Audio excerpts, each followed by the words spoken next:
C'est dans un contexte particulier que j'ai l'honneur de remettre cette année le 19e prix Irène Joliot-Curie. Malgré l'épidémie et les difficultés, j'ai tenu à ce que nous puissions à nouveau distinguer 3 femmes pour la qualité de leurs recherches. Plus que jamais, nous devons remettre la science au cœur de nos sociétés et promouvoir l'action de nos scientifiques. Plus que jamais, nous devons insister sur le rôle déterminant que jouent les femmes chercheuses, rôle qu'elles devront jouer dans les mois et les années qui viennent aussi. Ces années perdues pour la parité sont autant de retards pris dans notre marche vers l'égalité, mais aussi vers le progrès scientifique et technologique. Car les découvertes et les innovations n'ont pas de ferment plus puissant que la diversité. C'est pourquoi mon ministère s'est engagé pour promouvoir la place des femmes dans les sciences, en soutenant le travail de terrain des associations et en conduisant une politique pour l'égalité ambitieuse et pragmatique. Parmi les obstacles qui freinent l'accès des femmes au métier de la recherche, les plus tenaces, les plus pernicieux, ce sont les préjugés. Des préjugés qui limitent aussi le champ des possibles des hommes. Mais si notre société continue de distiller des stéréotypes de genre, elle sait aussi leur opposer un antidote efficace, l'exemple. C'est le pari du prix Irène Joliot-Curie, mettre en lumière des femmes scientifiques remarquables pour leur faire une place dans nos représentations. Ce prix a été créé pour essayer de pallier au problème du manque criant de femmes dans le monde de la recherche et de la technologie. Donc il a été créé par le ministère de la Recherche dès 2001. Il a un peu évolué au fil des années. Aujourd'hui, il y a 3 prix différents. Il y a un prix pour la femme scientifique de l'année, il y a un prix pour une jeune femme scientifique et ensuite un prix pour une femme recherche et entreprise. Ce qui a été démontré au fil des ans, puisque ce prix a maintenant donc presque 20 ans, c'est que si un prix acquiert suffisamment de prestige, alors il devient effectivement très utile pour mettre en avant les femmes dans le monde scientifique. Et je pense que c'est le cas pour ce prix Irène Joliot-Curie.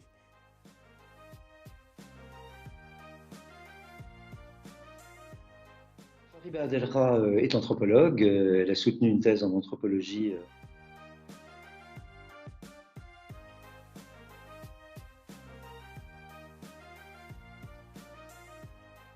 Elle a beaucoup travaillé en ne cessant de faire du terrain, ce qu'on appelle en anthropologie des enquêtes de terrain, en Iran mais également en Afghanistan.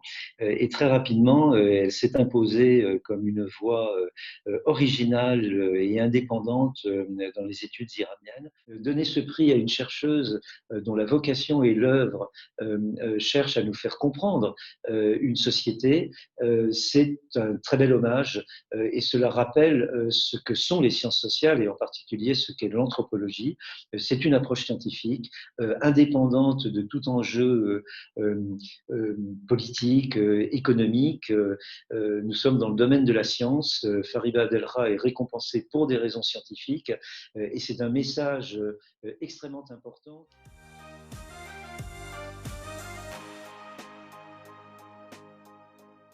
Je suis directrice de recherche à l'école des ponts et chaussées, au CIRED, le Centre international de recherche sur l'environnement et le développement.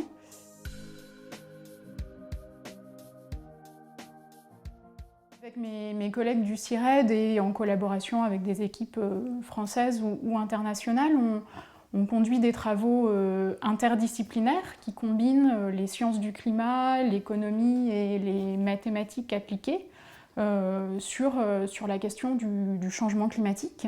Alors recevoir le prix Irène Joliot-Curie pour la jeune femme scientifique, ça signifie un grand honneur pour moi. Ça signifie aussi surtout beaucoup d'humilité et d'inspiration de recevoir un prix qui porte le nom de Irène Joliot-Curie.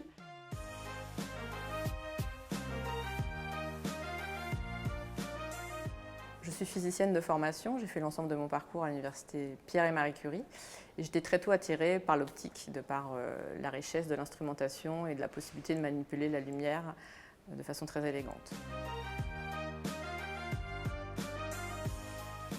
Je travaille actuellement au développement de microscopes de fluorescence dits de super résolution qui permettent d'accéder à l'organisation des protéines à l'intérieur des cellules avec des résolutions qui sont 20 à 50 fois meilleures que ce qu'on pouvait faire jusqu'à présent. Le prix, c'est extrêmement important. Pour moi, donc à travers moi, je trouve que ça aussi récompense le travail d'une succession de doctorants et de doctorantes qui se sont investis dans ce travail et qui ont cherché à développer cette instrumentation complexe et très interdisciplinaire. Et je trouve que c'est important aussi de montrer que dans ma communauté, qui est encore assez peu féminine, on n'est que 20%, de montrer que c'est possible pour des femmes de faire ce type de développement. Les lauréates de cette 19e édition incarnent cette excellence au féminin en la colorant d'une nuance supplémentaire, celle de l'engagement. Chacune de ces chercheuses hors normes est partie à l'assaut de la complexité contemporaine. Courage, talent, génie, les 3 lauréates de la 19e édition du prix Irène Joliot-Curie en ont à revendre. On ne naît pas femme, on le devient, disait Simone de Beauvoir. Ce que raconte chacun de leur parcours, c'est que la science offre une bien belle voie à cet accomplissement.